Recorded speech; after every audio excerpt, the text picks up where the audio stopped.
పైకి చిన్నగా కనిపించే కొన్ని విషయాలు ఒక్కోసారి చాలా పెద్ద మూల్యం చెల్లించుకునేలా చేస్తాయి. అనేక సమస్యలకు కారణమవుతాయి. అచ్చం ఇదే మాదిరిగా జరిగింది బ్రిటన్లో. గత ఏడాది ఆగస్టు 28న బ్రిటన్లోని పలు విమానాశ్రయాల్లో తలెత్తిన సమస్య కాస్త 7 లక్షల మంది వరకు విమాన ప్రయాణికులపై పెను ప్రభావం చూపింది. అంతేకాదు, ఏకంగా ఆయా విమానయాన కంపెనీలు $126 మిలియన్ పరిహారంగా ప్రయాణికులు చెల్లించేలా వచ్చిందంటే సమస్య ఏ స్థాయిలో తలెత్తిందన్నది అర్థం చేసుకోవచ్చు.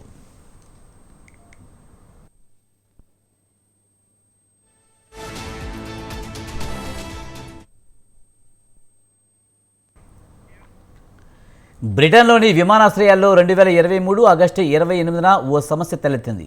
విమానాల రాకపోకలు పర్యవేక్షించే వ్యవస్థ కావడంతో కొన్ని క్షణాల్లోనే రాకపోకల్లో ఇబ్బందులు తలెత్తాయి.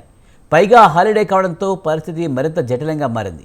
ఈ ఘటనపై విచారణ జరపగా పలు ప్రధానమైన అంశాలు వెలుగులోనికి వచ్చాయి.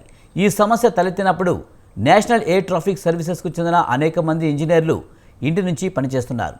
వారి సాయంతో ఆఫీసులో ఉన్న ఓ జూనియర్ ఇంజనీర్ సమస్య పరిష్కారం కోసం ప్రయత్నించిన పాస్వర్డ్ సమస్య కారణంగా సిస్టమ్ యాక్సెస్ అవ్వలేదు.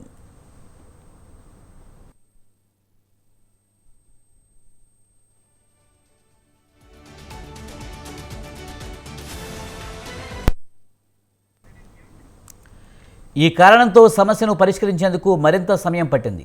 అప్పటికే వందలాది విమానాలు రన్వేలపై పరిమితమయ్యాయి. సుమారు 7 లక్షల మంది ప్రయాణికులు ఎయిర్పోర్ట్లోనే వేచి ఉండాల్సి వచ్చింది. ఈ ఘటన కారణంగా ఆయా ఎయిర్లైన్స్ సంస్థలు $126 మిలియన్ ప్రయాణికులకు పరిహారంగా చెల్లించాల్సి వచ్చింది. ఈ మొత్తం వ్యవహారంపై దర్యాప్తు చేసిన సివిల్ ఏవియేషన్ అథారిటీ 48 కొత్త సూచనలు చేసింది.